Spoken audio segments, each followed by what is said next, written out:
Bem-vindos a mais um episódio de Gente que Ama a Gente. Estamos no 23º.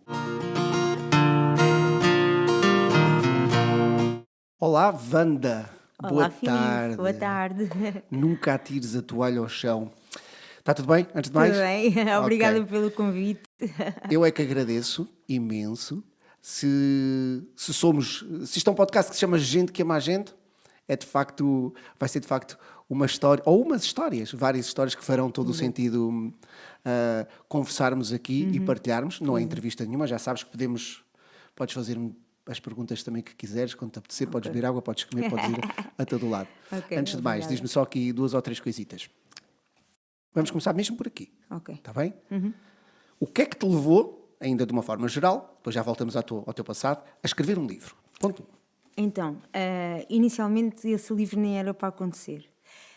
Aconteceu porquê? Porque portanto, isto tem a ver com a minha doença, não é? Que depois já havemos de Certo. falar mais à frente. E quando eu contava a minha história e quando as coisas depois acalmaram um pouco, as pessoas diziam: tu devias era de escrever um livro. E eu disse sempre que não, que nunca tinha pensado nisso e que não faria eventualmente sentido.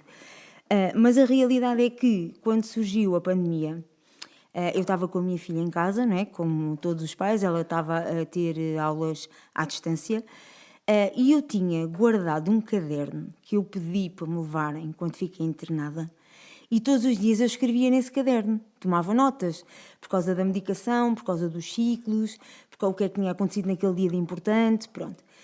E um dia eu peguei naquele caderno e comecei a ler outra vez, assim já há uma distância, não é? E depois eu pensei, então, mas isto cronologicamente já está organizado, não é? Isto é só eu pegar, porque eu lembrava-me perfeitamente daqueles dias, o que é que tinha acontecido. Então eu peguei e disse, não, eu vou desenvolver e vamos ver o que é que vai dar. E foi assim, desenvolvi e aquilo realmente depois eu achei que fazia sentido ficar como livro. E o objetivo principal inicial até foi, a minha filha era muito pequenina, tinha 6 anos, não percebeu nada do que é que estava a acontecer. E eu só pensava, se me acontecer alguma coisa, eu quero que ela um dia saiba tudo o que aconteceu, quando ela tiver capacidade de entender. E então faz sentido o livro, sim. E foi assim. Muito Portanto, eu bem. depois acabei por editar. Já vamos Exatamente. voltar a ele outra vez. Estavas a dizer, quando ela souber um dia aquilo que aconteceu, o que é que aconteceu? Assim, de uma forma... Então, o que aconteceu, começando pelo início, 2017, Ok. nós tínhamos ido de férias no verão, eu até costumo dizer, e fui com a minha sobrinha, com o meu irmão, portanto havia crianças e as férias com crianças são sempre um bocadinho agitadas, mas eu não me senti cansada, quando vim de férias estava normal. Fui trabalhar. Ao fim de um mês, mais ou menos, de estar a trabalhar, eu comecei a sentir um cansaço. Mas era uma coisa muito estranha. Era, por exemplo, tomava banho e quando acabava de tomar banho parecia que tinha corrido uma maratona. Era subir 3, 4 graus e tinha que parar, não conseguia subir. E eu dizia, não, isto é aqui qualquer coisa que não está bem. Mas eu pensei sempre que era uma infecção respiratória. Ok. Eu nunca imaginei o que era, nunca. Nem eu, nem os médicos. E depois acabei por ir ao médico, não é? Inicialmente médico de família, para tentar despistar. Fiz imensos exames, não acusava nada. Depois um dia eu fiz anos, calhou no fim de semana, e era tradição lá na empresa nós, no dia seguinte, levarmos um bolo. E a empresa era no primeiro andar, eu fui com o bolo na mão até ao primeiro andar. E quando cheguei lá, não respirava. A minha diretora na altura disse, não, tu tens que ir para o hospital, isto era em Caldas, tens que ir para o hospital, tu não estás bem. Estive lá desde manhã até à noite, e quando chegou à noite o médico disse-me que eu tinha um problema cardíaco. Eu achei estranho, porque na minha família ninguém tem problemas cardíacos. Mas, eventualmente, podia ser eu a primeira, portanto, eu tinha que ir a um cardiologista. Voltei novamente ao médico de família e contei-lhe a história. E ele disse, então, já que tens que ir a um cardiologista, vais fazer os exames todos do coração e depois levas já tudo pronto e o especialista vê. Ok, eu fiz os exames, não acusava nada. Qual é que era o exame que faltava? Ataque. O último exame, que é o último que eles passam, não é? Cardiotoráxica. E quando eu fiz ataque, o médico me fez o exame, viu logo o que é que eu tinha. Pronto, e nesse dia eu estava muito mal já, e ele disse-me que quando acabasse o exame eu tinha que levar aquele relatório para um cardiologista ver, e então ele iria tomar uma decisão. Eu arranjei logo consulta, na altura fui para a CUF em Torres Vedras, fui lá, e a doutora, assim que viu o relatório, disse-me logo: você tem um tumor, tem que ir imediatamente para um hospital central. Assim, com estas palavras. E eu, ok, fui logo para Santa Maria no mesmo dia. Cheguei a Santa Maria, eram 9 da noite e já não saí. Fiquei logo lá. Antes de continuar, chega só um bocadinho. Isso. Antes de continuar, diz-me só uma coisa. Quando o médico disse isso, eu lembro-me de uma coisa que me disseram quando eu igual, mas já com a minha mãe, mas que eu estava lá também. E eu estou-me a lembrar o que é que eu senti na altura, quando a minha mãe já não percebia, e o médico veio ter comigo por causa disso. Quando olhas para trás e de uma forma assim, a nível do que se sente, o que é que se sente, se é que é possível descrever, naquele... Eu, por exemplo, não percebi nada. Olhei, ouvi, disse ok. Yeah. E o que é que tu... Pronto. Foi igual? Não foi igual. Olha, eu estava com a minha mãe, estávamos as duas sentadas assim, de frente para a médica, e quando ela disse: o que você tem é um tumor, olha, a sensação, a descrição, parece que ela me deu com uma coisa na cabeça. E eu tipo, tumor? Disse, não. Tumor? Não pode ser. Eu devo ter uma infecção qualquer. Um tumor? Não. E depois, pior, ela sai da sala e diz assim: mas de qualquer das formas eu vou só ali falar com o meu colega, volto já. Pá, ela demorou 1 minuto, mas aquele minuto pareceu horas, não é? E aquilo batia tumor, e eu não. A minha mãe, o quê? A minha mãe quase desmaiava, coitada. Eu disse: mãe, calma, tem calma, deixa a doutora voltar. Quando ela voltou, ela confirmou. Opa, e o pior foi aquela viagem, desde Torres Vedras, que depois eu ainda tive que vir a Peniche, porque eu já não conseguia conduzir, e foi uma amiga que me levou. Tive que vir a Peniche a buscar o meu carro, não é? O meu irmão depois acabou também por ir comigo para poder voltar depois para trás, porque ela disse-me logo que ia ficar internada. Aquela viagem, eu nem sei, acho que nem vi o caminho. É uma sensação de... o que é que me está a acontecer? Eu não estou a perceber. E depois as pessoas, é assim, eles dão estas notícias e nem sempre, a minha opinião é, eles nem sempre estão preparados para dar estas notícias às pessoas. É preciso cuidado na forma como se transmitem as coisas. E ali não houve. Pronto, não houve. Eu tenho que dizer isto, não houve. E aquele caminho até Lisboa foi difícil, porque eu não percebia o que é que estava a acontecer. E depois, quando cheguei lá, a Santa Maria fica logo internada, eles voltaram, o meu marido e o meu irmão voltaram para trás, e eu adormeci. Pronto, puseram-me logo com oxigênio e etc. Eu estava com saturações muito baixas. Adormeci, eram umas 2 e tal da manhã.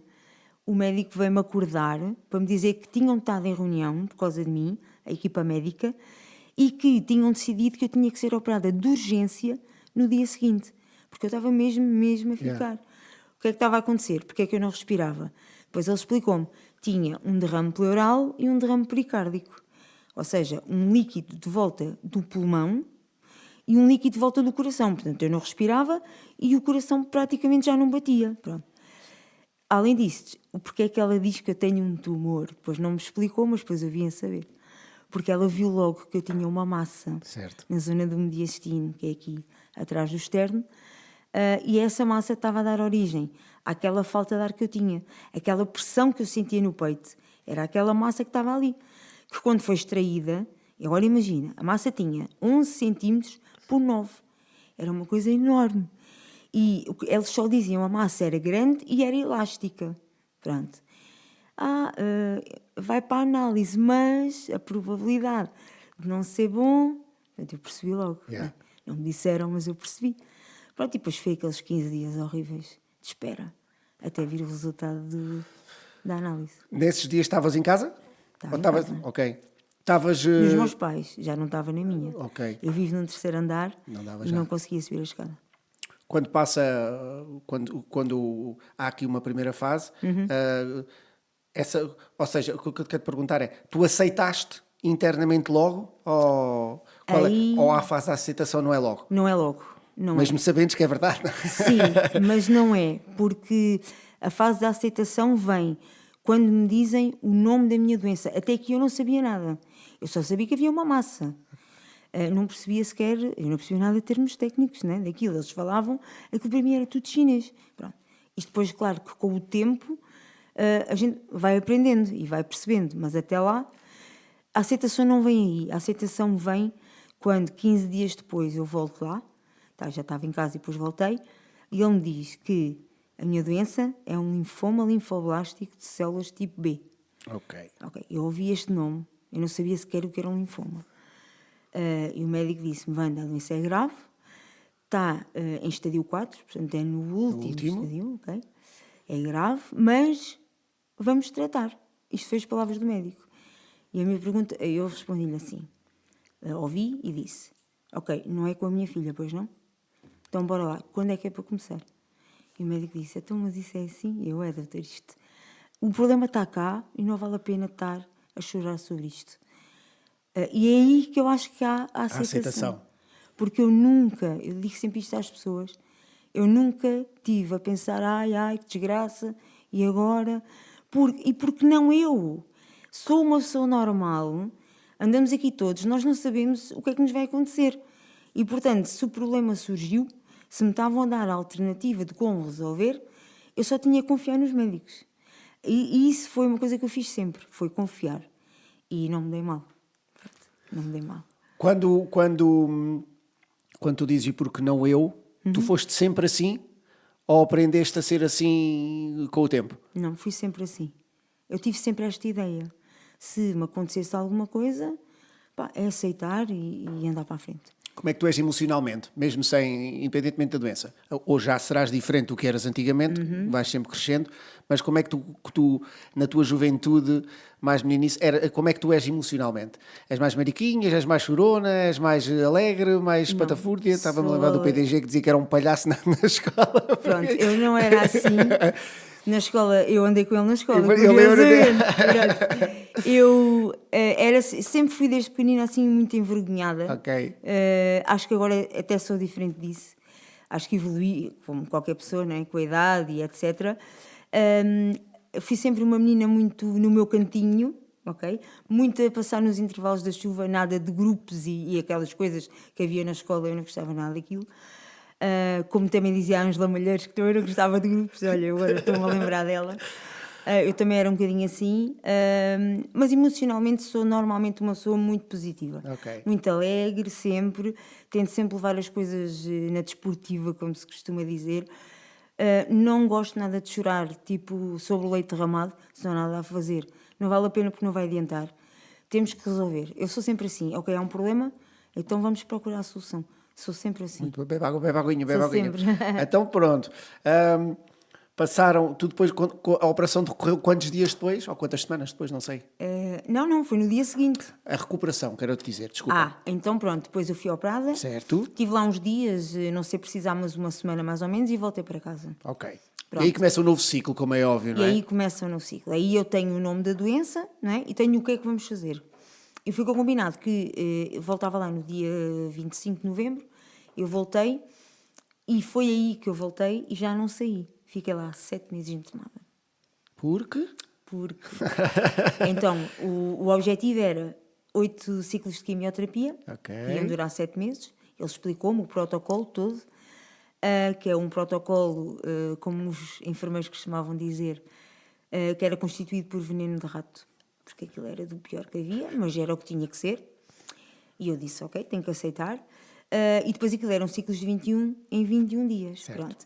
Então tinha que ser em regime de internamento, porque estas doenças hemato-oncológicas agravam muito com a contaminação. Certo. Pronto, tudo era desinfetado, mesmo lá no internamento nós não podíamos partilhar nada com ninguém das camas do lado. Quando a minha mãe levava alguma coisa, antes de chegar à minha mão, tinha que passar pela desinfecção. Portanto, era assim tudo muito controlado. Eles iam à visita um de cada vez, todos equipados, com aqueles sapatinhos de papel, tudo, batas, tudo, máscaras, antes do Covid. Já eu andava de máscara, não é? Pronto. E, portanto, havia sempre esse problema. E daí, na altura, o protocolo exigir o internamento com isolamento. Pronto, não podíamos vir a casa. Depois, durante esses 7 meses, para não estar a mentir, vinha a casa tipo 3 vezes, mas ao fim de semana, vinha tipo sexta à noite, passava ao sábado e voltava no domingo. Mas sem sair de casa, fechadinha no quarto, sem sair do quarto. E sem ver ninguém. As pessoas depois queriam-me lá ir visitar, e eu tinha que pedir muita desculpa. Claro. E dizer, olha, não leves a mal, mas eu não posso, porque é assim, eu vim só de fim de semana, eu não posso chegar ao hospital com uma contaminação qualquer, senão depois eu não posso iniciar o ciclo. E eu queria era fazer os ciclos de quimioterapia para me livrar disto, não é? Quando tu estavas lá internada, estavas a falar da questão de seres positiva. O que é que tu achas hoje, olhando para trás, que o pensamento positivo e que a pessoa ser positiva tem ou não tem, e a ciência não consegue explicar isto ainda, mas onde é que tu achas que isso pode ajudar ou não ajudar qualquer pessoa que passe por uma doença, ponto. Exato. Então, olha, os médicos costumavam dizer que era meio caminho andado para nós chegarmos ao final e termos bons resultados. Tenho milhares de histórias, como tu deves de imaginar. Estou-me a lembrar de uma que é muito curiosa. O senhor acabou por falecer, mas antes disso estava um senhor internado comigo no meu quarto, numa unidade à frente da minha, e o senhor, a dada altura, desistiu de comer. E dizia que não queria comer. E houve um dia, na brincadeira, e por causa de eu ser positiva a essa história, eu disse-lhe assim: olha, senhor Joaquim, eu vou-lhe dizer uma coisa que ninguém te está a ouvir. Você sabe que deixar de comer é meio caminho andado para a desgraça. Você não pode deixar de comer.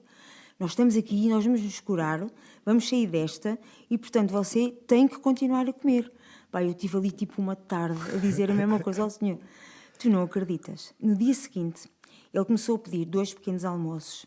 Almoçava 2 vezes, 2 lanches. E eu dizia: senhor Joaquim, mas você está com uma fome? Não foste tu que disseste que eu não podia deixar de comer, que eu tinha era que comer, porque senão fico fraco. Então vá, eu tenho que vencer isto, dizia ele. Pá, coitado do senhor, depois acabou por apanhar, lá está, uma infecção. Certo. E não Que nada conseguiu dar teve a a ver volta, com- que nada teve a ver com isso. Acabou por falecer. Mas eu transmitia sempre isto a quem estava comigo. E eu tive em quartos onde faleceram todas as pessoas, menos eu. E aconteceram várias vezes. E depois tu pensas: a seguir vou ser eu. Morreram todos, só falto eu.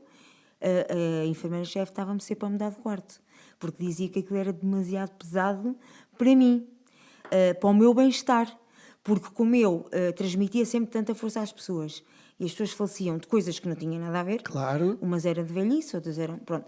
Éramos todos doentes oncológicos, isso aí era comum. Só que depois acabavam por falecer de complicações. E eu mudei de quarto muitas vezes por causa disso. Pela minha idade, não é? Porque eu estava com pessoas mais velhas às vezes. E também porque eles percebiam que eu estar ali não era bom para mim. Então tentavam ajustar. E nisso eles foram impecáveis. Isso eu só tenho a agradecer. Porque eles realmente percebiam que havia situações onde era importante eu sair daquele ambiente. Pronto. E aconteceu muitas vezes. Morrer toda a gente menos eu. Até que ponto a mente manda em nós, não é? Ai, manda muito. Manda muito.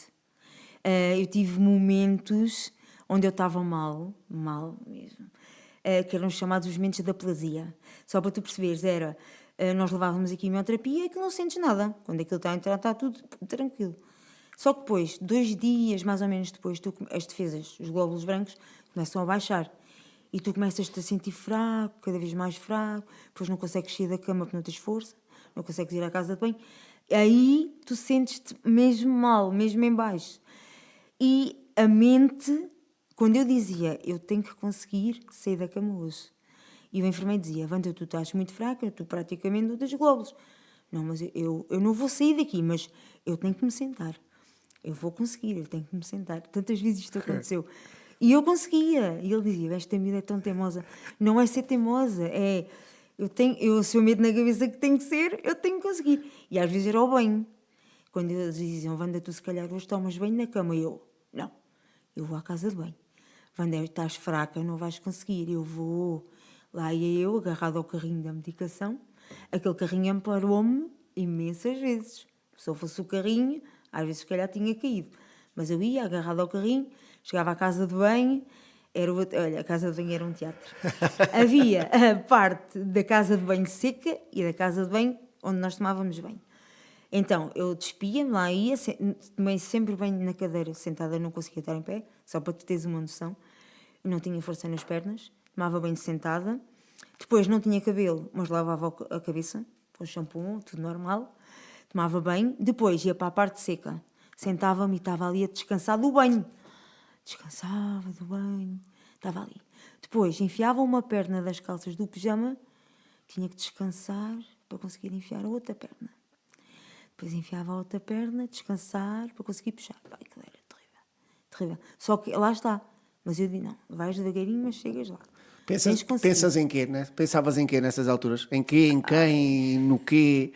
Ah, Às vezes ao espelho chorava muito. só falas do que quiseres aqui, é? Não falas nada daquilo que não. Sim, mas é tranquilo. Não, mas mas às vezes no espelho chorava muito, porque tu olhas para o espelho e não és tu. Aquela imagem não és tu. Tu não tens cabelo, não tens sobrancelhas, não tens pestanas, tu não tens nada. E tu só pensas, isto não sou eu, mas eu quero muito me curar, que isso é uma coisa que eu sempre tive. Eu quero muito me curar e eu tenho que sair desta. E a minha filha não vai ficar sem mãe. Eu pensava sempre isto. Minha filha tem 6 anos, ela não vai ficar sem mãe. Então, por isso, lá está. Eu demorava 1h30 a tomar banho, podia ter levado 10 minutos, mas era devagarinho. Mas eu fazia aquilo. Às vezes vinha o enfermeiro abrir a porta. Está tudo bem, Wanda? Precisas de ajuda? Está tudo bem, só estou a descansar. Ok, então vá, devagarinho. Se precisares, chama, que aquilo tinha a campainha. Se precisares, chama. Eu fazia assim, todos os dias. Eu nunca me deixei dominar. Eu era sempre, eu tentava, eu não consigo, mas eu vou tentar. E amanhã ando mais um bocadinho. Pá, e era assim. Com o tempo passando, Complicado. disseste que estiveste lá quanto tempo? 7 meses. E depois? Pronto, depois tive os 7 meses. A seguir, quando a doença, mais ou menos ao 4º ciclo, portanto, ou seja, em termos temporais, mais ou menos ao 3º mês, o médico veio-me dizer que a doença tinha entrado em remissão. Ou seja, eu fiquei sem resíduos de doença. Só que, por uma questão de segurança, os ciclos têm que ser feitos até ao fim. E eu fiz. E depois era suposto eu terminar ali. Mas o médico depois veio ter comigo e disse-me, olha, nós reunimos e devido à tua idade e à gravidade inicial da doença, estar em estádio 4, vais fazer, e como está muito localizada na zona do mediastino, pronto, pessoal, para quem não sabe, nós temos aqui o externo, este osso grande, o mediastino fica lá atrás. Eu, quando fui operada, tiveram que rasgar o externo, como se fosse uma operação ao coração, para chegar ao mediastino e à massa. E o médico disse-me, olha, devido à tua idade e à gravidade da doença, chegámos a acordo e vais fazer mais 18 sessões de radioterapia, só por uma questão de segurança. E eu, ok, portanto ainda fiz radioterapia. Só que aí já não estava internada. Fui todos os dias para Lisboa com o meu pai, ele ia-me levar, depois esperava por mim e voltava. Pronto, durante um mês. 18 sessões dá mais ou menos um mês. E depois ali, a doença, supostamente, estava tudo bem. Portanto, acabou. Eu só fazia Podes parar quando vigilância. quiseres. E beber Ok. quando quiseres. Eu só fazia vigilância e levava uma medicação que era como é que se chama? Uma quimioterapia, estava a faltar o nome. Uma quimioterapia que eles chamam de manutenção, que é mensal. Portanto, ia lá uma vez por mês e levava aquela quimioterapia. E isto foi, portanto, desde julho de 2018, que eu terminei tudo, até ao Natal de 2018. Estava tudo bem. E depois... O que é que aconteceu? Em janeiro, as minhas análises começam a ficar estranhas. E a doutora dizia, Wanda, passa-se aqui alguma coisa com as tuas análises. Mas vamos tentar perceber, voltas cá para a semana, voltamos a fazer, para ver. Pá, eu fiz imensas análises, eu sentia-me fraca, comecei a não conseguir conduzir, comecei outra vez a ficar. Não, aqui passa-se alguma coisa. Quando foram ver, o que é que aconteceu? Chegaram a acordo, eu ganhei uma doença em cima da outra doença, que é o síndrome mielodisplásico. O que é esse síndrome? Eu levei tanta quimioterapia, tão forte e mais radioterapia, que a minha medula simplesmente deixou de produzir. Então não produzia nem glóbulos brancos, nem vermelhos, nem plaquetas, nada em valores que eles consideravam normais. Pronto. Então só há uma solução, que é fazer um transplante de medula óssea. Eu disse, doutora, então, mas no início tinha-me dito que não era preciso. E não era, Wanda, tu estavas bem. Só que agora, dada esta situação, é a única solução. E eu, ok. Portanto, aqui começamos uma nova etapa. Há da dor, não há da dor. Esta história dos dadores é muito complicado, não é? De encontrar, os meus pais a fazer testes, o meu irmão a fazer testes. E o meu irmão só era 50% compatível. Portanto, não dava. O mínimo era 80%. E eles foram ao painel mundial fazer uma pesquisa e encontraram um dador para mim, um alemão. No espaço de quanto tempo é que estamos a falar? Olha, foi relativamente rápido. Há pessoas que esperam muito Pois, tempo. por isso mesmo é que eu estou a dizer, Eu tive muita sorte. Isso foi outro milagre da minha vida. O maior, se calhar, porque se não fosse o da dor, não é? Eu não estava aqui hoje. Porque o médico disse-me que ia pesquisar e passado, se calhar, não sei, uma semana, mais ou menos, fixe. foi muito rápido. Ele chegou um dia ao pé de mim, assim com um ar: tenho uma boa notícia para ti. E eu: ai, doutor, a sério, é boa? E eu: diga lá. Olha, encontramos um dador. É alemão. Eu disse, eu queria saber mais coisas, ele não se pode divulgar. Depois acabei por perceber pela conversa dele que era um homem. Portanto, eu só sei que é alemão e é homem, não sei mais nada. E pronto. E isto. Então vamos fazer uma pausa aqui, que é... como é que tu o imaginas? Olha que eu estou... Não era suposto tu estar a chorar, pois não? Ai, bem. Está tudo bem.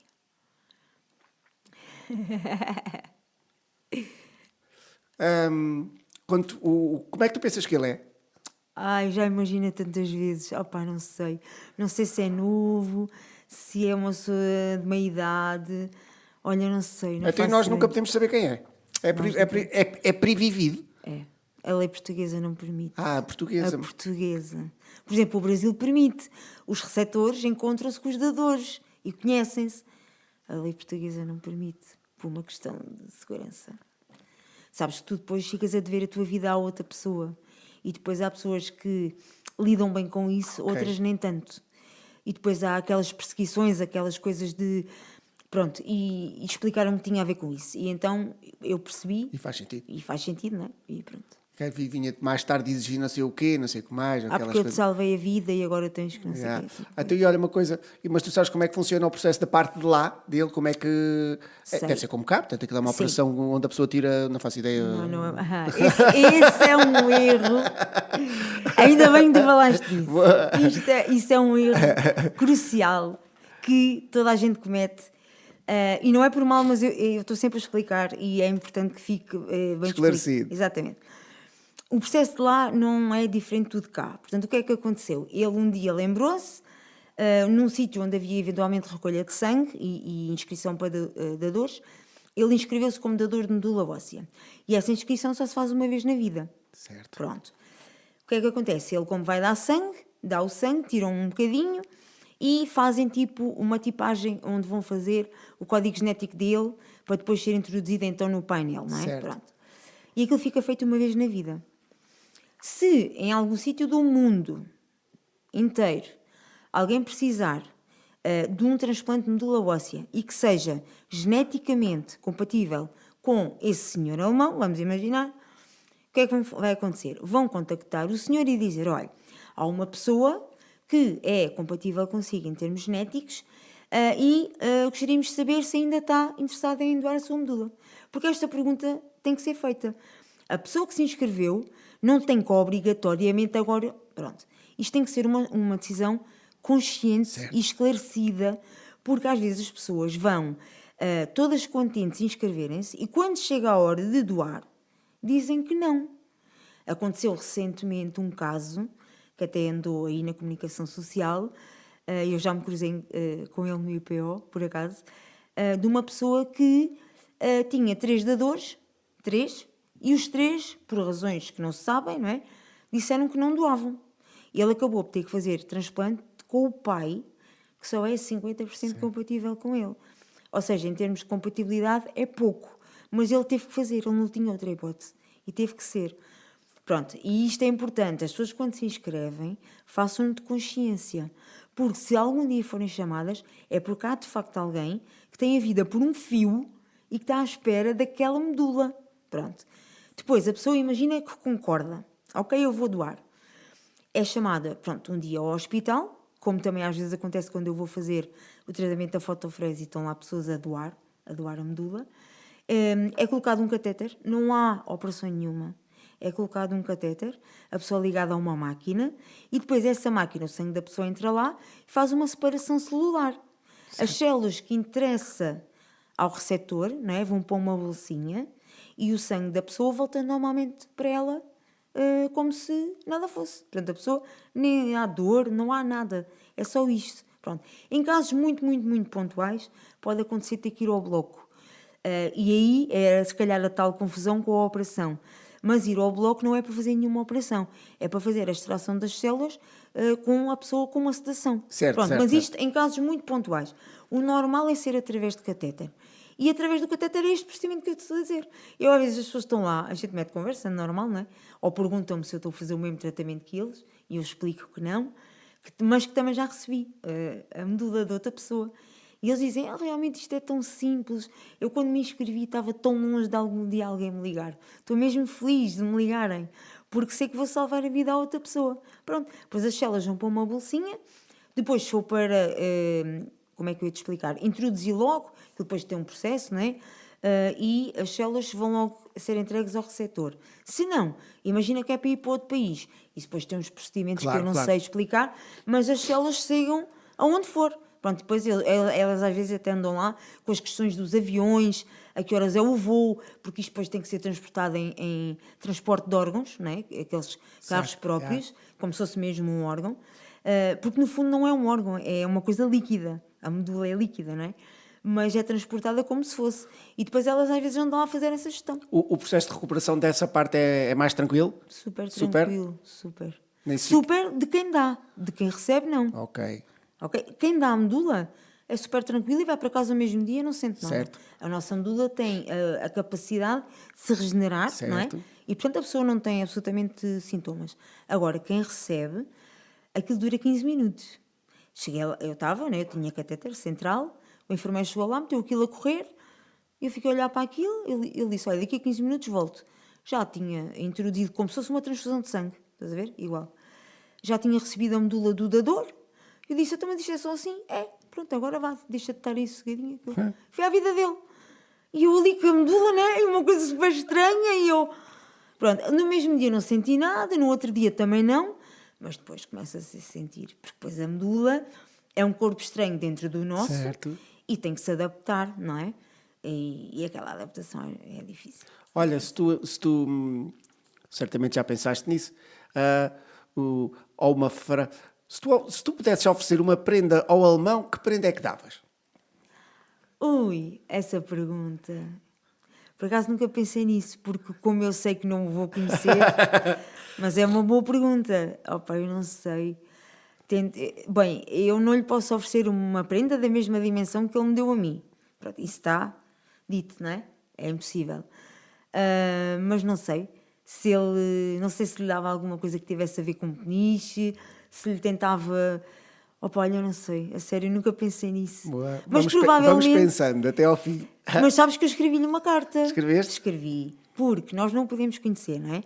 Mas através do Instituto Português do Sangue e da Transplantação, nós podemos trocar correspondência. E eu enviei-lhe uma carta, porque sabes porque é que eu enviei? Vou-te explicar. Porque eu acho que se fosse dadora, a dadora, Sim. eu gostava que o receptor me dissesse, olha, eu estou vivo, eu estou bem. Eu recebi a tua medula, mas estou bem. Porque eu acho que eles ficam sempre na dúvida. Eu posso ter dado medula a alguém e essa pessoa ter falecido na mesma. Pois. Porque nós não podemos garantir que o receber da medula é a eternidade. Não, eu acho que ficava contente se alguém me dissesse, olha, eu recebi a tua medula, mas estou bem, ou estou a recuperar, pronto.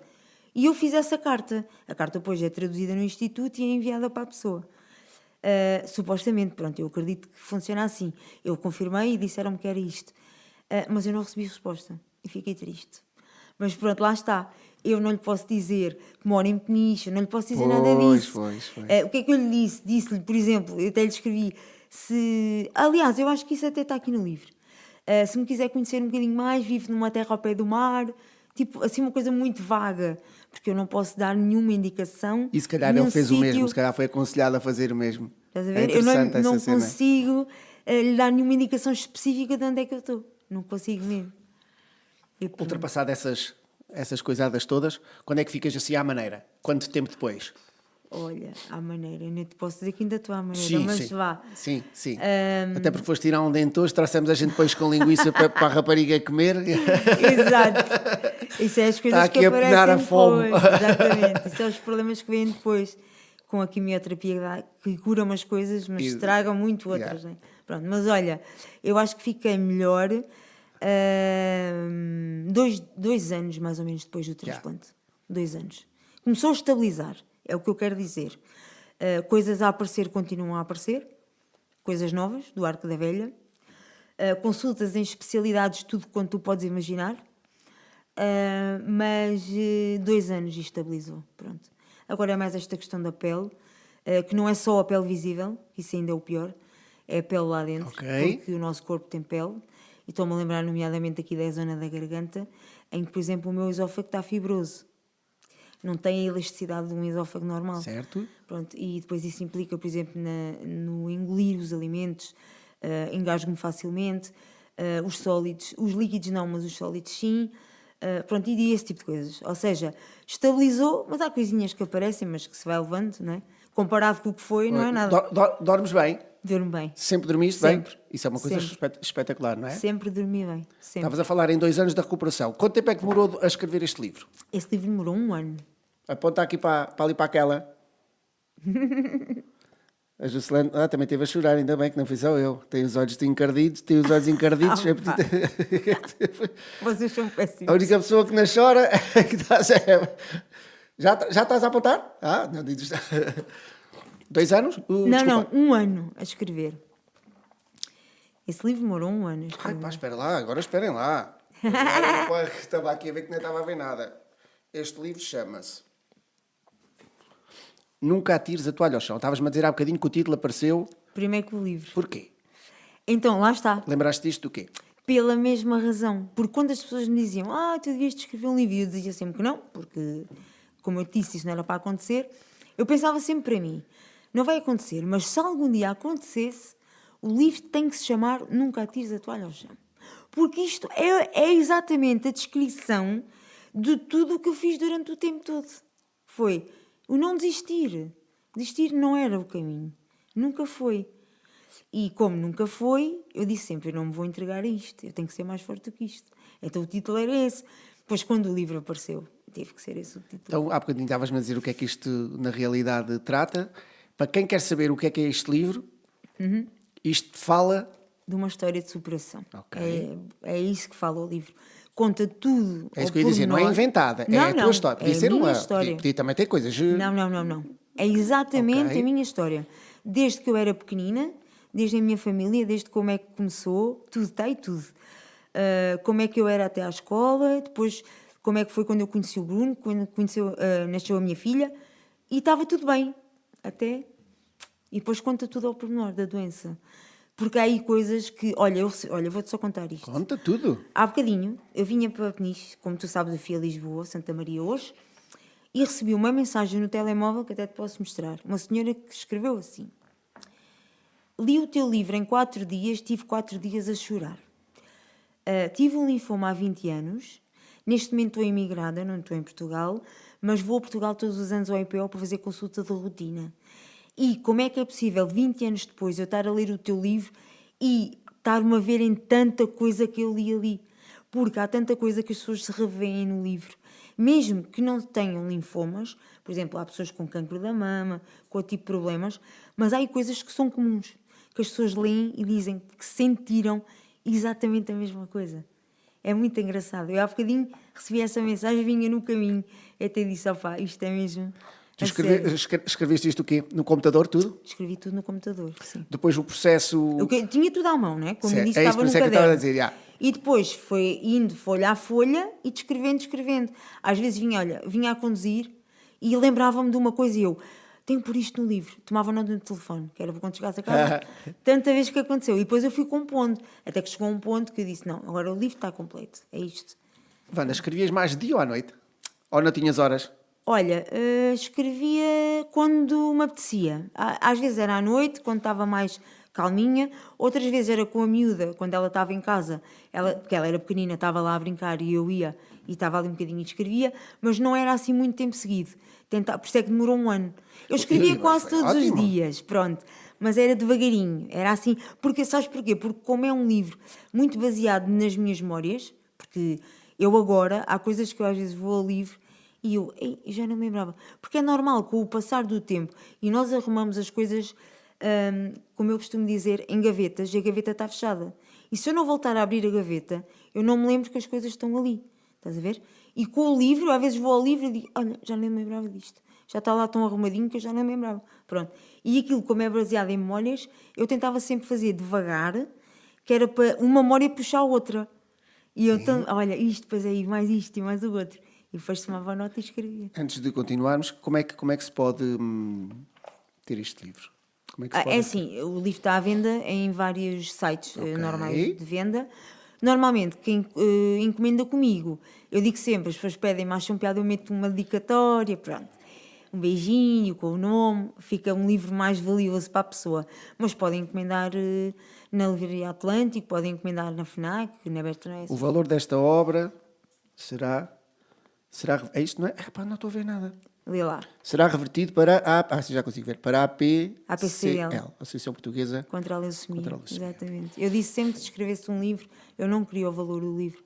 E tinha que escolher uma associação para poder doar. Então andei a investigar.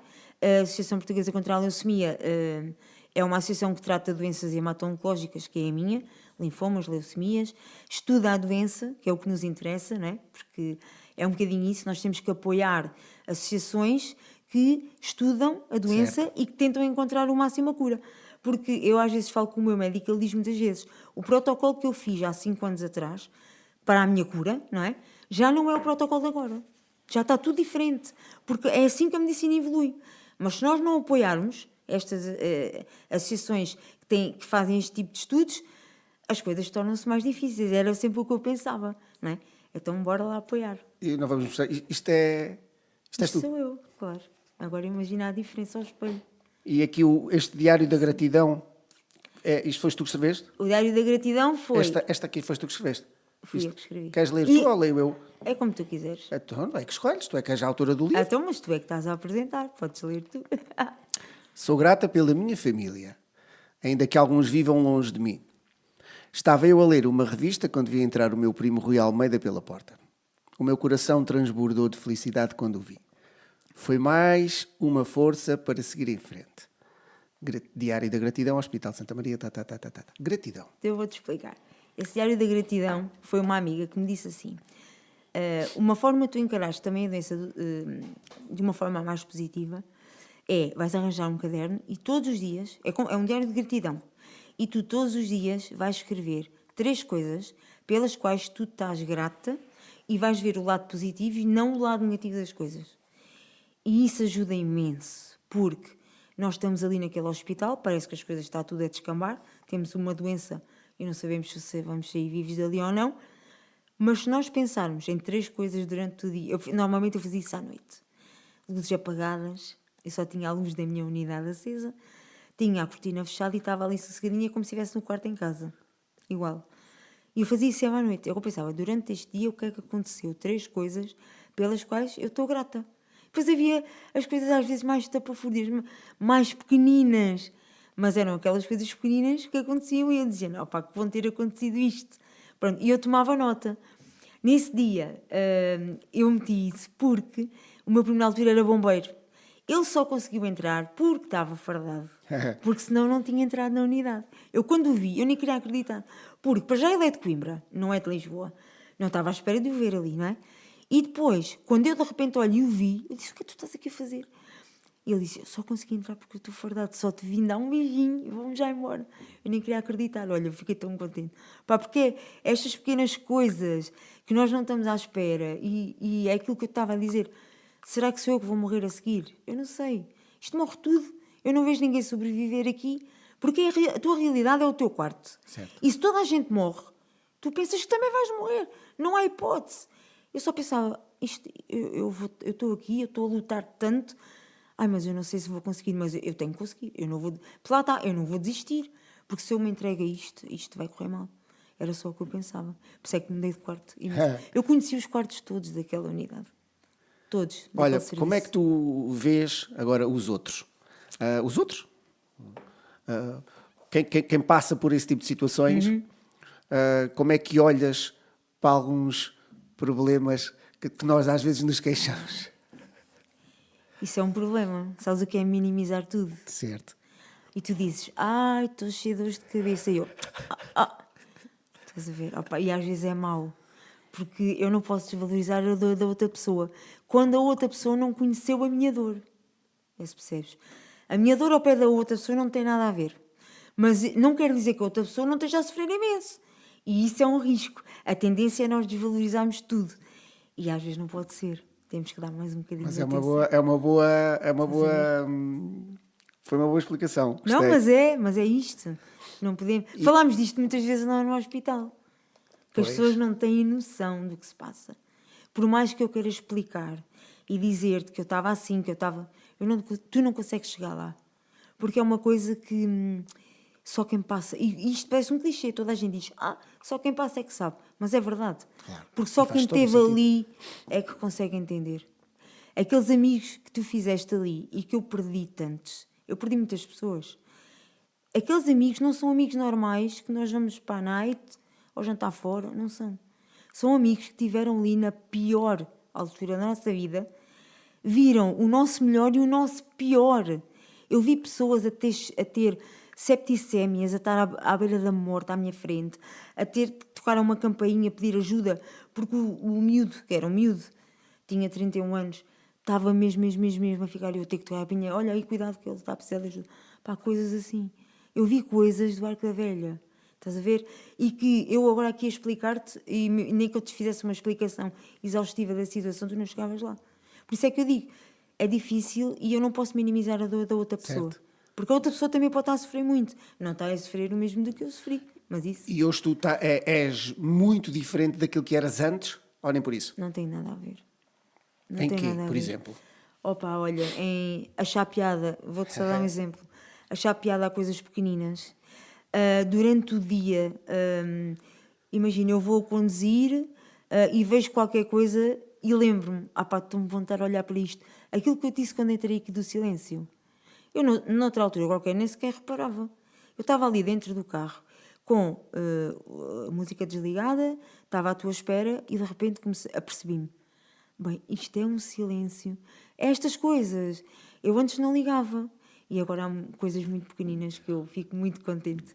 Sério. Hoje o tempo para ti, quando olhas para trás, demorou muito tempo tudo a passar ou passou tudo num instante, independentemente do que aconteceu?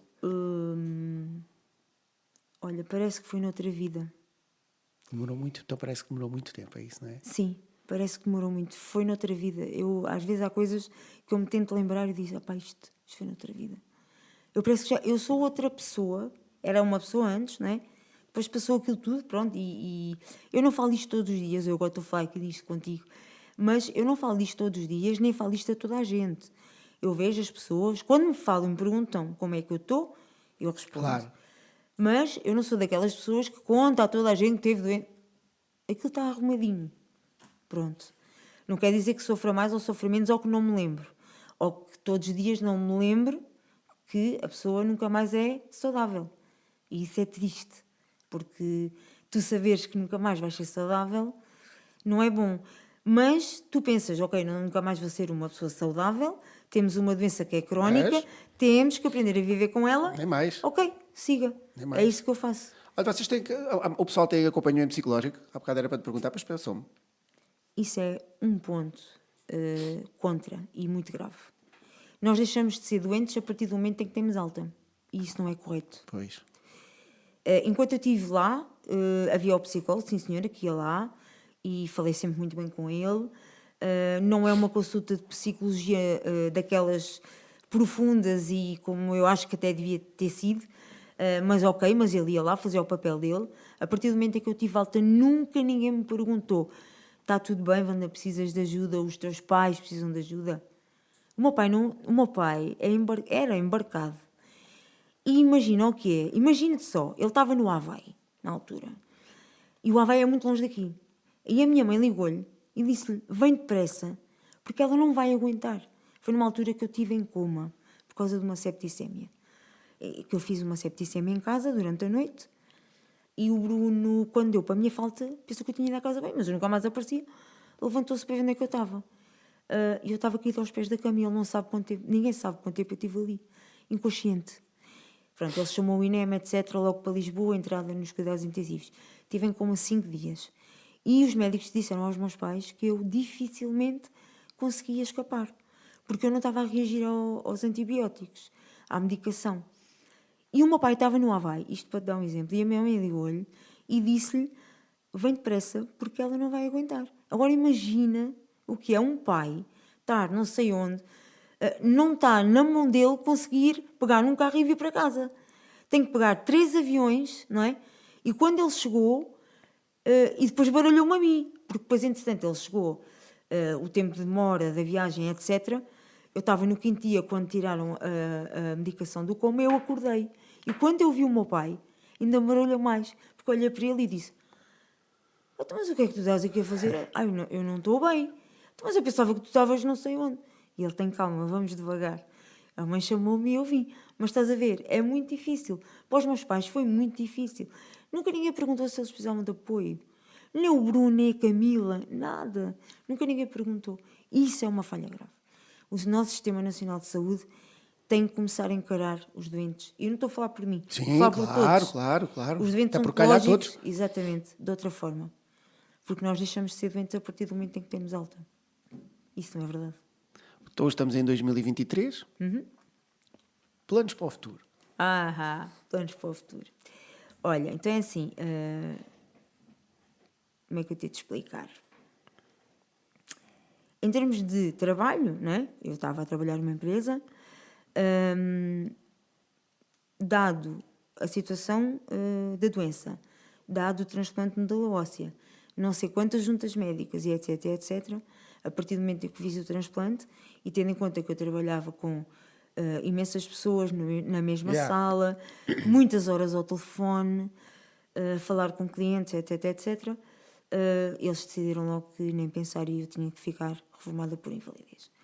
Agora imaginam o que é ficar reformada por invalidez com 41 anos. Eu nem queria acreditar. E eu disse: mas tem mesmo que ser? Mas eu quero. Não, Wanda, tu não é que tu queres, é se tu consegues ou não. E tu não consegues desempenhar as tuas funções com esta doença. Tu não podes estar em contacto com tantas pessoas todos os dias numa sala por causa da contaminação. Lá está a mesma História da costume. contaminação. Pronto. Então aquilo foi difícil de aceitar ao início. Mas depois eu tive que me reorganizar. Claro. E isto lá está a questão. Eu costumo brincar com o médico e dizer-lhe assim: você tem que arranjar uma pessoa como eu, reformada por invalidez, com uma agenda igual à minha. Arranje-me! Porque eu nunca vi.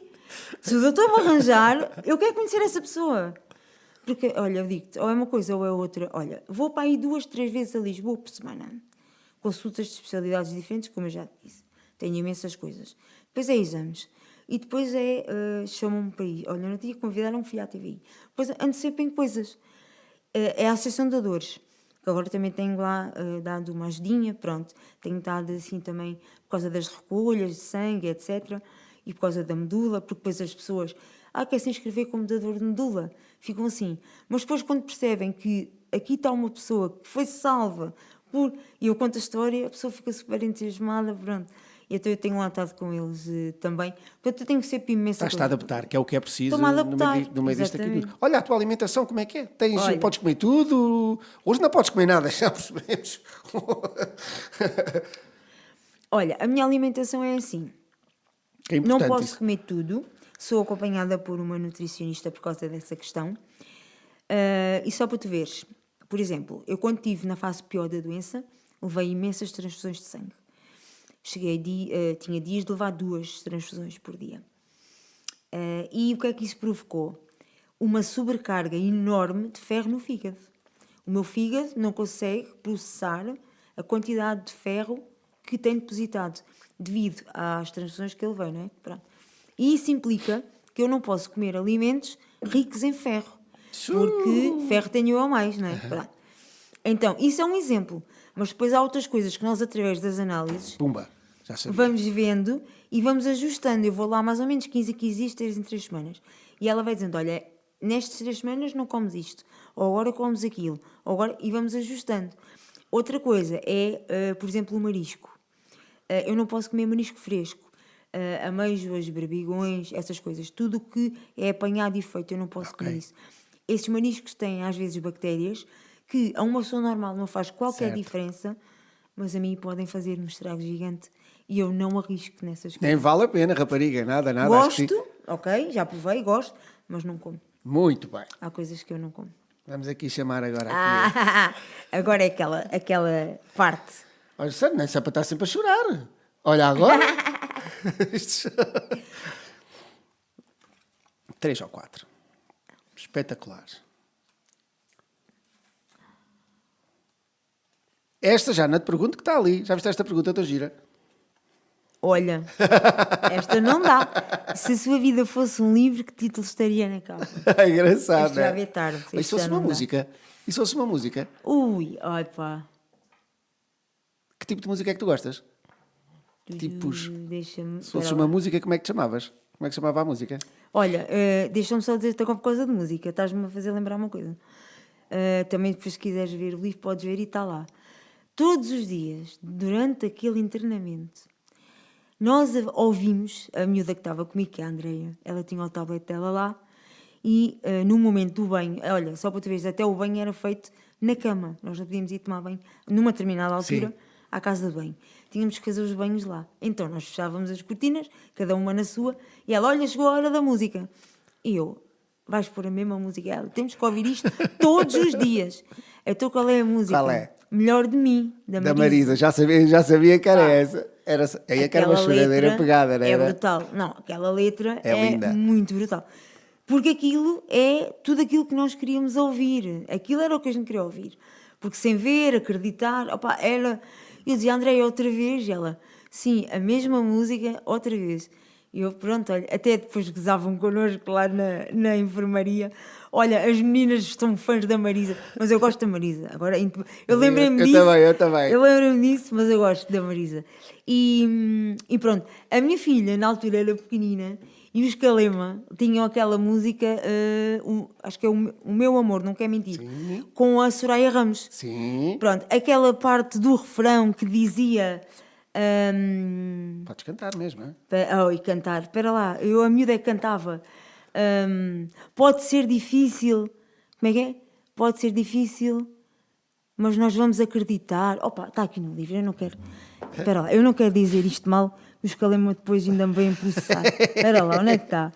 Porque eu até pus aqui, porque isto é uma curiosidade, não é por mais nada. Era porque a miúda cantava e ela acreditava, ela foi a pessoa que acreditou mais nisto tudo, foi ela, esta miúda, sério. Pode ser difícil, mas nós vamos aguentar. Assim Aguentar. é que é. Vamos reviver o nosso amor cada manhã. Sempre que me olhas, eu sei que vai correr bem. Nós os dois sabemos que eu não quero mais ninguém. Estás a ver? A minha filha dizia isto. Ela cantava isto. E eu meti isto por curiosidade, mas isto é mesmo espetacular. De uma miúda de 6 anos. Aquela miúda passou as passas do Algarve e tinha sempre um sorriso gigante. E graças a Deus ela não ficou com nenhuma sequela. Eu tinha medo, muito medo disso, mas ela não ficou. E pronto, ainda hoje lhe podes perguntar, ela sabe-te explicar o que é que a mãe dela teve, tudo, ali ao pormenor. Muito giro. Pá, é giro, é giro. Olha, o que é que queres dizer ao teu eu daqui a 10 anos? Pá, quer dizer que tu foste uma pessoa super forte no pior momento da tua vida. Eu estou a falar com o meu eu. Exatamente. Foste uma pessoa super forte no pior momento da tua vida. Soubeste sempre ficar à tona. Em dias terríveis. Conseguiste sempre ver o lado bom das coisas. E nunca te deixaste levar por aquilo que era o suposto, vá. Que era o que acontecia, lá está. O mais provável era a morte. Mas, ok, mas já há aqui uma hipótese. E vamos para essa hipótese. Não vamos pôr agora que vamos todos morrer. E foi isso que me salvou. E eu não tenho dúvida nenhuma disso. Isto, em conclusão àquela pergunta de há bocado, da mente. Da mente positiva. Tem tudo a ver. Sim, tem tudo a ver. Há algum capítulo da tua vida que queiras encerrar? Encerrar. Sim. Eu queria muito encerrar este capítulo da doença. Tenho esperança que isso vai acontecer. O médico diz que eu não estou fora de nada de tempo. Não Tens estou que idade? nada... Tenho 44. Ok. Não estou nada fora do tempo porque... Se pensarmos que fiz o transplante há 3 anos e meio, mais ou menos, parece muito tempo, mas não é. O médico diz que para um transplante de medula óssea é muito pouco tempo ainda. E então, a medula ainda se está a adaptar. É esta história da pele que estamos a tentar resolver, mas eu queria muito que daqui a um tempo conseguisse dizer, ok, agora está definitivamente estável, vamos viver assim, só, na boa. Estás a ver? Muito bem. De 0 a 10, Independentemente de tudo o que aconteceu, o quanto estás satisfeita no dia de hoje? De 0 a 10. 10. Top. Pá, 10. Todos os dias eu agradeço se as coisas aconteceram porque tinham que acontecer, porque lá está, porque senão eu não tinha mudado, era a mesma pessoa e não sou. Portanto, todos os dias eu agradeço por estar aqui, por estar em casa, ter a miúda, tudo. Todos os dias eu penso, tão bom. Eu quis tanto ter a minha filha tantas vezes comigo e não podia, que agora eu todos os dias, quando olho para ela, às vezes eu penso isso à noite, penso assim, ó pai, é tão bom estar aqui. Lá está, é estas pequenas coisas que eu antes ia deitá-la e pronto, ia para a minha cama. Agora não, eu olho para ali e penso, é tão bom estar a olhar para ela, tantos dias que eu quis olhar para ela e não podia. Pá, é estas coisas, estás a ver? Já não me lembro o que é que te ia perguntar. Estás a ver, até te consigo desorientar. Ai, mãe do céu. Mas é isto. Está aqui. Podes ler. Então, vou ler. Na primeira pessoa. Está na terceira, mas é na primeira. Do que é que jamais abdicarias na tua vida? Da minha família. Pá, da minha família nunca ia abdicar. O meu marido, a minha filha, os meus pais, o meu irmão. Só tenho um irmão. Os meus sobrinhos, porque também são diretos meus, é como se fossem filhos. Eu costumo sempre dizer que eu gosto tanto dos meus sobrinhos como se fosse da minha filha. Eles estão ali ao mesmo nível, nunca me esqueço deles. E, portanto, e são pequeninos também, pronto, eu também nunca me esqueço. Nunca abdicaria da minha família. Era para ser a última, apareceu já. Quem és tu? Olha, eu sou aquela pessoa que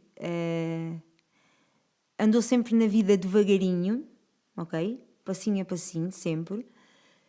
Conseguiu sempre atingir todos os objetivos que se propôs. Que tem orgulho daquilo que fez até hoje e que espera daqui a uns anos ter orgulho daquilo que fez para trás. Pronto, é isso que eu penso todos os dias, é tentar ir fazendo... o facto de eu ter ficado sem o emprego, porque eu estudei, não é? Portanto, estudei e trabalhei sempre na minha área e a dada altura interromperam-me. Eu não interromperam-me, não é? E o facto de não me permitirem trabalhar na minha área e ter em conta todas as limitações que eu tenho, porque as pessoas olham para mim e nem sonham, eu costumo também dizer isso, e às vezes fazem juízos de valor, e os juízos de valor não é no mau sentido, é ela está tão bem, estás tão bem. E eu vejo para mim, as pessoas não sabem, mas eu também nem vale a pena estar a explicar, porque também não é por aí.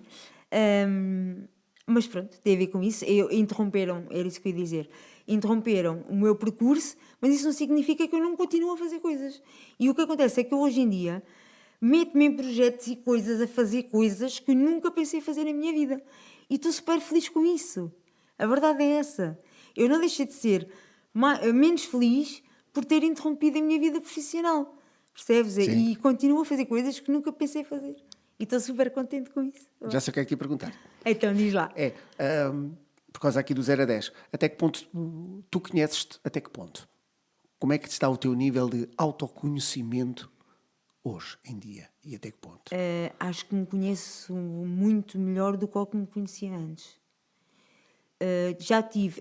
Eu costumo dizer que aqueles 7 meses foram um retiro. Certo. Eu digo sempre isto. Aqueles 7 meses foram um retiro. E a minha doença foi vivida desta forma, que eu expliquei, porque eu não estive em casa. Porque eu acho que em casa tinha sido tudo muito mais difícil. E eu vou-te explicar porquê. Porque é a filha, é o marido, é a casa, é as tarefas, é a alimentação, é a comida. Eu tinha muita coisa para me preocupar. Eu no hospital não tinha nada para me preocupar. Eu fazia N videochamadas por dia, eu sabia que eles estavam bem. Eu às vezes apetecia meter a miúda, como é óbvio, mas eu sabia que ela estava bem. Quando eu desligava a chamada era só eu. E aquilo foi um retiro durante 7 meses. Eu estive ali, tive tempo para pensar em tudo, o que eu tinha feito, o que eu queria fazer, o que é que ia acontecer. Percebes o que eu estou a dizer? Sim, portanto, eu perfeitamente. conheço-me muito melhor agora, não tem comparação, sei até onde é que consigo ir, ainda que eu acho que nós conseguimos sempre ir mais além do que aquilo que achamos que conseguimos. Portanto, também é isso. Como é que tu lidas com as emoções. Por exemplo, tu entendes que há emoções boas, emoções más. Eu antigamente costumo dizer isso muitas vezes. Ia para a cama a chorar com medo de morrer. Até aos 18 anos, 19 anos, tinha sempre esta paranoia e costumo dizer depois que só comecei a viver quando descobri que realmente ia morrer um dia. Foi nessa altura que comecei a viver. E foi uma carga de trabalhos eu conseguir lidar com a frustração, com o falarem de mim quando comecei a cantar, o expor-me ao público, aquilo foi muito complicado para mim gerir as opiniões normais, menos positivas que existiam. Como é que tu lidas com estas emoções? Tu aceitas, tu escondes? O PDG dizia, não era o PDG, era o Nuno da Mata, que conta assim menos bem, não diz nada a ninguém. Prefere não dizer. Como é que tu... Eu, quando não estou bem lá em casa, toda a gente sabe. É pá, porque eu sou muito chata. É pá, a minha filha diz: ai mãe, tu estás impossível. Ainda que eu acho, o meu marido tem uma forma de lidar que eu acho, e me irrita solenemente, mas eu acho que é espetacular. Sabes o que é que ele faz? O que é que nada? Eu estou num dia de neurose e começo a implicar com isto, com a outra, e estás-me a ouvir. E ele não diz nada, ele só ouve. Opa, ele só ouve e não responde. E eu: tu estás a ouvir o que eu estou a dizer? Eu estou. Tu porquê não respondes? Tu não vale a pena responder. Daqui a um bocado eu já falo contigo, vai-se embora. E eu fico possessa. E depois, passado um bocado, ele: estás mais calminha, podemos falar agora. Já me passou, né? Porque eu às vezes dá umas passas. Como é que se costuma dizer? Dá forte, mas passa depressa. Passa rápido. Tal e qual. E ele: agora já podemos falar. Pronto, isto para dizer, eu não escondo as emoções. Normalmente eu estou bem, eu sou assim bem disposta. Epá, mas há dias em que ou fico irritada ou triste. Por exemplo, imagina, se eu faço um exame qualquer, ou se estou ansiosa, ou porque não sei o que é que vai sair dali, ou estou com medo do que é que vai ser o resultado do exame por alguma coisa. Eu, quando vou à consulta de rotina, eu vou sempre com o coração nas mãos, porque eu acho que faz parte. E quando o médico me diz: relaxa, está tudo bem, eu: pronto, está tudo bem. Mas até lá é um medo, aquele medo. Será que as análises estão bem? Porque a minha nem saber-se nas análises. Certo. Será que estão bem? Será que não estão? Eu vou sempre. Mas eu não escondo emoções. Eu, quando estou contente lá em casa, aí depois é música alta, às vezes a miúda. A música alta, ou a televisão alta, às vezes: oh mãe, tu estás a ver uma série e isso está tão alto porquê? Oh Camila, deixa-me estar. Pronto, a mãe está bem disposta. Até ela já me brinca com isso. Porque eu não escondo. Toda a gente sabe. Se eu estou bem disposta. É fundamental ou não nós sermos equilibrados emocionalmente, muito mais nessa situação. Eu acho que as emoções, pronto, que às vezes podem ser consideradas más, Sim. acho que fazem depois fazer subir as boas. Ou seja, acabamos por, se vivermos as duas, não é? E não estarmos a reprimir uma delas, porque eu acho que, exatamente, é aceitar. Ok, hoje estamos tristes, amanhã é outro dia. Cada dia, eu costumo dizer que cada dia é uma página num livro, não é? E nós... Deixa estar, é espetacular. A gente disse há bocadinho que era espetacular acontecer em direto um telefone a tocar.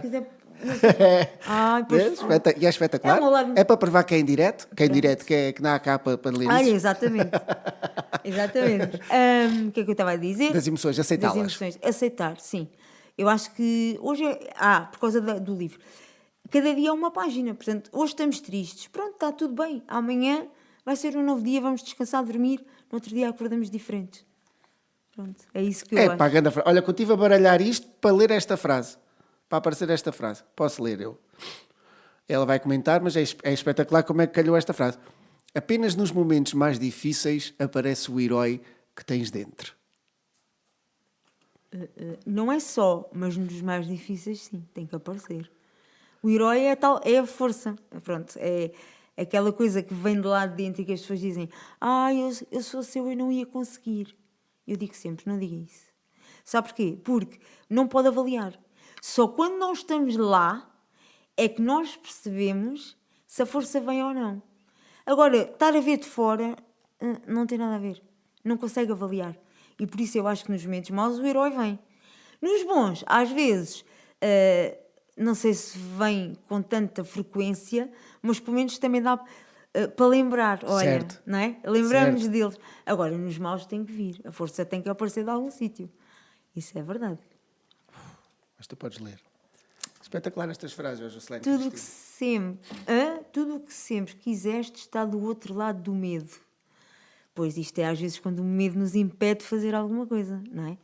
Temos que lidar com ele para conseguir chegar ao lado de lá. Se calhar o livro estava do outro lado do medo, porque era uma coisa que eu dizia, não sei, um livro. E depois houve um dia que eu disse, não, vai ser o livro, vai. E quero lá saber. Ter medo é bom, o medo de congelar é que já não presta, certo? Exato, exatamente. Eu acho que é isso. O medo de congelar, não, porque nos impossibilita totalmente de fazer alguma coisa. Exatamente. Agora, ter medo, sim, eu acho que é a tal picazinha que às vezes é preciso. Vamos estrear aqui estas cartas. Ok. O momento em que tenhas sentido isto. Se é que alguma vez existiu. Culpa. Vamos mostrar ali ao pessoal. O momento da culpa também há. Ainda que eu não tenha tido culpa nenhuma de ter ficado doente, Claro. ok? Em determinada altura, a culpa que eu sentia era a culpa de não poder proporcionar à minha filha coisas que eu queria fazer com ela e que às vezes faz sentido ser naquela idade, ok? E que depois passa a idade e já não tem tanta piada e ela ter ficado durante muito tempo impossibilitada de ter uma mãe. Porque eu não podia fazer nada com ela.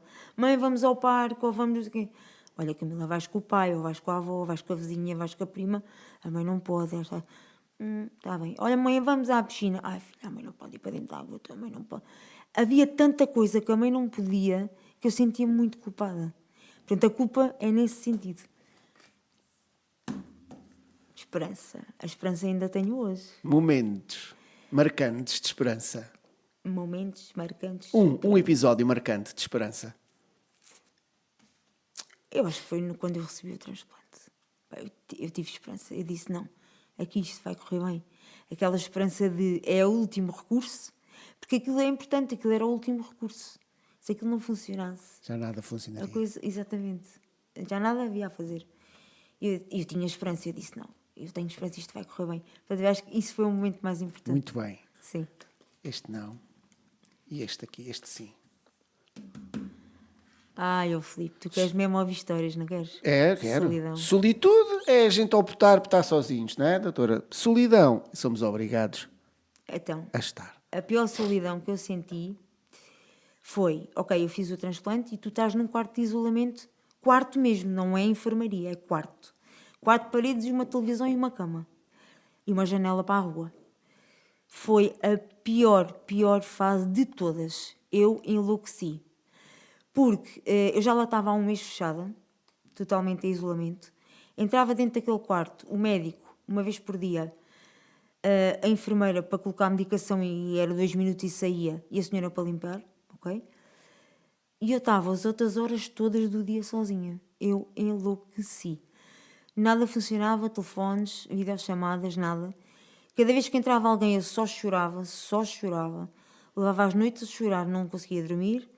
Os enfermeiros iam lá, eu só chorava durante a noite. Às vezes paravam lá a falar comigo para ver se eu me acalmava. Depois, uma janela para a rua. E eu vejo um episódio, um senhor a ser reanimado. Eu tenho histórias. O Hospital Santa Maria, na parte de trás, tem várias torres. Eu estava numa das torres e na torre seguinte, era noite, 4 da manhã, uma luz acesa numa sala. E uma luz acesa de noite vê-se tudo que está a passar. Claro. E está um senhor deitado e vem uma enfermeira fazer a ronda. E de repente ela sai a correr, entra uma série de médicos, enfermeiros, tudo. Começa a ver, a tentar reanimar e não desistiam. Então, ali, uma movimentação gigante de pessoas e de repente tudo para, saem todos e o senhor ficou ali. Taparam o senhor e foram-se todos embora. E eu, isto não me está a acontecer. Pá, momentos horrorosos de solidão. Não tens noção. E depois tu a dada altura só choras, porque isto depois o médico depois foi lá e eu disse, doutor, eu não estou a aguentar. E ele disse, vamos ter que passar para a enfermaria, porque na enfermaria há um movimento de pessoas diferente e tens mais 3 pessoas no quarto contigo. Sim. Pá, e pegam conversa, É diferente. Claro. Agora, sozinho, eu só pensava, olha, imagina-me numa prisão. Os presos. Sim. Eu só dizia, isto é o que eles passam. Realmente ninguém imagina o que é estar preso. Preso deve ser isto, deve ser a mesma sensação. Pá, olha, péssimo. E para acabar, 2. Claro, né? Alegria. Tem que Então, acabar olha, sempre em bem. alegria. Quando eu vinha à casa de fim de semana, Sim. epá, era muito bom. Era muito bom e fazíamos coisas, olha, tão básicas como, para as pessoas perceberem, eu não podia sair do quarto, tinha uma casa de banho só para mim ao lado do quarto e era só esta a minha movimentação. A minha mãe trazia uma comida e eu comia ali e pronto. Mas a minha filha e a minha sobrinha, que na altura ainda não tinha o meu sobrinho, estavam sempre comigo no quarto fechadas. Elas queriam que era para passar tempo comigo. Então fazíamos trancinhas no cabelo, sei lá, pintávamos as miúdas, fazíamos mil e uma coisas de vaca da velha, brincávamos, fazíamos jogos, puzzles, não sei o quê. E aquilo era espetacular, opá, eu adorava. E só vim 3 vezes a casa, em 7 meses, 3 fins de semana. Isso estás a ver. Mas eram momentos de alegria espetaculares. E este é o último sentimento. Ai, amor. Pois, amor. Olha, se não fosse o amor, nem sei, né? O Olha, que é isso do amor para ti, hoje? eu vou-te dizer o que é. Além dos meus pais, que passaram, sem dúvida nenhuma, nós somos pais, não é? Portanto, conseguimos, se calhar, imaginar um bocadinho. Estiveram sempre lá, todas as horas, e o meu irmão. Mas eu tenho que dizer isto. Mas eu também tenho um marido. E eu disse-lhe: tu não mereces, com a tua idade, não é? Estar a passar por isto, nem eu. Mas tu, se tu quiseres ir, estás à vontade. Porque eu estava na altura muito mal e eu disse-lhe: tu não tens que passar por isto, se tu quiseres, é tranquilo. Podes ir à tua vida, tu não mereces estar assim nesta prisão. E ele disse: eu disse-lhe isto 3 vezes. Só lhe disse 3 vezes. À terceira desisti. E ele disse que não, que tu és doida, se eu fiquei até agora, vou ficar. Portanto, isto não existe. Eu não te vou deixar da mão com este problema, e porque ninguém está livre, lá está, de nos calhar esta carta, e portanto é amor, Muito bem. é o que eu acho. E para acabarmos, aqui as cartas dos valores. Tens aqui tantos, carradas, vou baralhá-los. Vá. Bebe a aguinha. E é só dizeres qual é, vais escolhendo um. Um é sempre mais importante. São todos importantes, mas vais escolhendo aquele que para ti te Já fará mais sentido. Podemos fazer de outra maneira, mas se acho que sim, acho que vale a pena assim. Já sei, pá. Bem-estar é o primeiro, portanto, este está aqui. Crescimento, ficas com o bem-estar ou com o crescimento? Tendo em conta o tema, eu acho que fico o bem-estar. Harmonia. O bem-estar. Leveza de espírito. Olha, tão giro. Ui, lá está.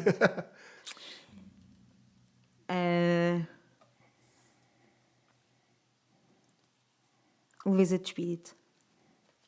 Sucesso. Leveza de espírito. Respeito. É pá, vou ter que trocar. Respeito, acho que sim. Estamos quase a acabar. Equilíbrio.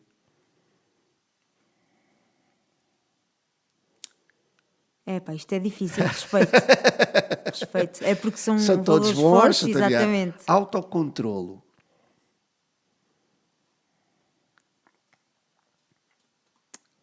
Parece que é tudo combinado. Já vais ver qual é o último. Peço de propósito, mas não foi. Vou mostrar primeiro para ali. Então, respeito e autocontrole. Respeito. Ok. E o último. Sou. Olha que era o último. Não posso, vou ter que trocar. Vou ter que trocar. São todos importantes, Todos sim. importantes. Mas entre uns e outros vamos jogando. Eu acho que saúde. Qual é a importância agora no fim, antes de tu falares? Os valores são a bússola que nos segue e que nos faz dar os passos ou para a direita ou para a esquerda. Cada qual age de acordo com os valores que tem. Aquela conversa de que se nós não tivermos saúde não temos nada. O nada é mesmo nada, certo? O nada é mesmo nada. Não tenhas dúvidas disso. O nada é mesmo nada. Porque nós, quando somos saudáveis e fazemos a nossa vida normal, nós nem sequer ligamos à saúde, ou seja, não ligamos, é não tomamos consciência, Certo. é isto, não tomamos consciência da importância que a saúde tem. Porque como nós temos, não pensamos nisso. Mas quando tu deixas de ter, assim de repente, esquece, tu sem saúde não fazes nada. Nada. Para mim não há nenhum que se sobreponha a isto. Certo. Não há. Minha querida, antes de deixares aqui uma mensagem a quem tu quiseres, deixa-me eu deixar-te a ti. Foi efetivamente uma conversa super agradável, muito sentida e muito emotiva. Exato. Eu é que nós não temos, a Justine também há de partilhar como isso, palavras para descrever este momento que passámos aqui, que felizmente vai ficar gravado e eternizado para quem, a tua filha, quando for grande, Exato. por exemplo, puder ver em todo o lado. Queria-te dizer que, efetivamente, se há alturas na vida em que nós aprendemos coisas, hoje foi novamente uma delas, e acho que tu, há bocadinho, esqueci-me de uma pergunta que vou responder eu por ti, e depois podes acrescentar, que acho que uma das razões pelas quais Deus, ou seja lá quem for, te meteu nessa situação, foi porque entendeu que tu tinhas uma missão. E essa missão de levar essa maneira de entender a vida e de superação, que é uma palavra que te encaixa muito bem, acho que faz todo o sentido. E, portanto, muito obrigada por ter-te Obrigada conhecido desta forma. E antes de irmos embora, poderás dizer o que te O que eu apetecer para quiser. quem quiseres. Então, olha, respondendo só aí à tua questão da missão, eu já pensei nisso algumas vezes e eu acho que a missão também passa pela questão da medula óssea. Eu que estou inscrita como doadora de medula desde 2011, a minha filha tinha 11 meses quando eu me inscrevi e eu sabia o que estava a fazer e nunca me chamaram, portanto nunca fui compatível com ninguém. Eu acho que eu sabia o que estava a fazer, mas não sabia o outro lado, ou seja, eu não vivia as coisas do outro lado como vivi agora e a importância que a medula tem. E a minha missão passa um bocadinho também por aí, que é alertar. Há tantas pessoas em idade de poder se inscrever como doadores que são super saudáveis, porque aqui os requisitos são tão poucos. É só ter mais do que 18 anos, mais do que 50 kg de peso, ser saudável e nunca ter recebido transfusões. É só isto. Ir a um sítio onde se faz a recolha de sangue e dizer: olha, eu quero ser doador de medula óssea. Preenche um impresso, que é uma coisa simples, um inquérito, e está feito para a vida. Porque se isto acontecer mais vezes, há mais probabilidade de eu não ver morrer pessoas à espera de doador como eu vi tantas vezes. Não é? Uma das pessoas que me marcou, que eu nunca mais me vou esquecer dele, foi um menino com 18 anos, que era o Rivaldo. Veio de São Tomé e Príncipe, que nós temos um protocolo entre países. Descobriram que ele tinha uma leucemia, lá em São Tomé. Obviamente não conseguiram tratar, então mandaram imediatamente para Portugal. E ele veio só com o pai. E ele estava na mesma enfermaria do que eu, e depois, entre conversas, ele disse-me que estava à espera de um doador, que não tinha encontrado ainda doador compatível. E eu disse: não percas a esperança, tu vais conseguir. Isto antes de eu saber que ia fazer transplante. E ele depois explicou-me que estava em Portugal com o pai. Eu perguntei-lhe se tinha mais família. Ele disse que ficou lá a mãe com os irmãos, em São Tomé. E a nossa conversa foi assim. Depois eu tive alta e nunca mais vi o Rivaldo, mas nós trocávamos mensagens. E há um dia que ele deixou de receber mensagens do Rivaldo e pensei: olha, já deve ter feito o transplante, ou então melhorou e voltou para São Tomé. Nunca mais se lembrou de mim. E eu pensar: pronto. Até que eu depois fui internada para fazer o meu transplante de medula. Um dia há uma voluntária que passa, daquelas voluntárias que andam lá no hospital, e eu disse: olha, é verdade, agora falar nisso, não me sabe dizer como é que está aquele menino, o Rivaldo, que eu conheci, que é aquele menino de São Tomé. E a senhora virou-se e disse: o Rivaldo faleceu. Eu: como assim faleceu? Faleceu no dia de Natal à tarde, porque ele não conseguiu aguentar a espera para o doador de medula óssea. Eu nunca mais me esqueci deste miúdo. Nunca mais viu a mãe, nunca mais viu os irmãos. O pai ficou destroçado, nunca pensaram que aquilo acabasse assim. O miúdo com 18 anos. Pá, isto dói muito. Eu vi, e não foi só ele. Ele foi porque ele era super envergonhado. Eu é que até pegava com ele. Se eu não pegasse com ele, ele nunca falava comigo. E aquele menino, eu nunca mais me vou esquecer dele. Portanto, enquanto isto acontecer, há falta de dores de medula. Ponto. Se todas as pessoas que são saudáveis pensarem podem salvar outra pessoa, vão se inscrever. Eu acho que a minha missão, respondendo à pergunta, é essa. Eu já estou inscrito. Pronto, é essa a missão. É alertar as pessoas e dizer: inscrevam-se como doadores, aquilo não custa nada e vocês podem salvar a vida de alguém. Seja aqui, seja noutro sítio qualquer. E agora uma mensagem para quem não está doente. Ok. Ahá! Uma mensagem, uma guerra. Pois. E quem tem, às vezes, como eu, a mania dos problemas. A mania que dói a cabeça e dói Exatamente, e que dói o cotovelo, e que a gaja que trabalha, que o Manel disse que a outra era feia, que tinha as cuecas azuis e verdes e amarelas. Ai, não pensei nisso. Não percam tempo. Isso é perder tempo na vida. Não percam tempo na vida. Lembrem-se que cada dia, foi como eu disse há bocado, cada dia é uma oportunidade que nós temos para escrever uma página de um livro. Não percam tempo com coisas pequeninas. Se a vizinha tem uma camisola azul ou amarela ou tem um penteado, o que é que isso interessa? Isso não interessa nada. Vivam a vossa vida, aproveitem os momentos com a família, com as pessoas que gostam mais, com os amigos, divirtam-se, vão a sítios, viajem, sei lá, tirem férias. Eu às vezes ouço, não vou de férias há não sei quantos anos. Tipo, como assim? A férias é aquele momento em que nós estamos com a família, que eu falo pela miúda, a minha filha adora, porque ela diz, mãe, quando nós vamos de férias, é quando eu sinto que tenho o pai e a mãe só para mim. Está tudo dito. Façam isto mais vezes.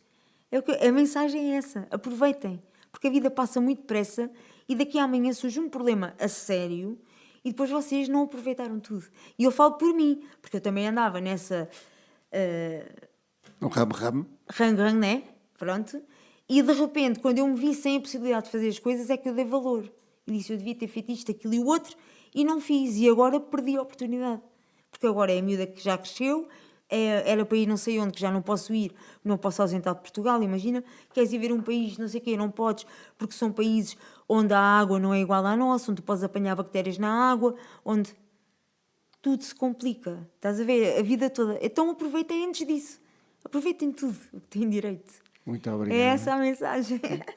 Foi mais um... Hoje foi, efetivamente, o episódio Gente que Ama a Gente. Nunca teve o tema tão bem encaixado como hoje. Espero que tenham gostado. Encontramos-nos para a semana. Quanto a ti, minha querida, continuação de uma excelente jornada. Está bem?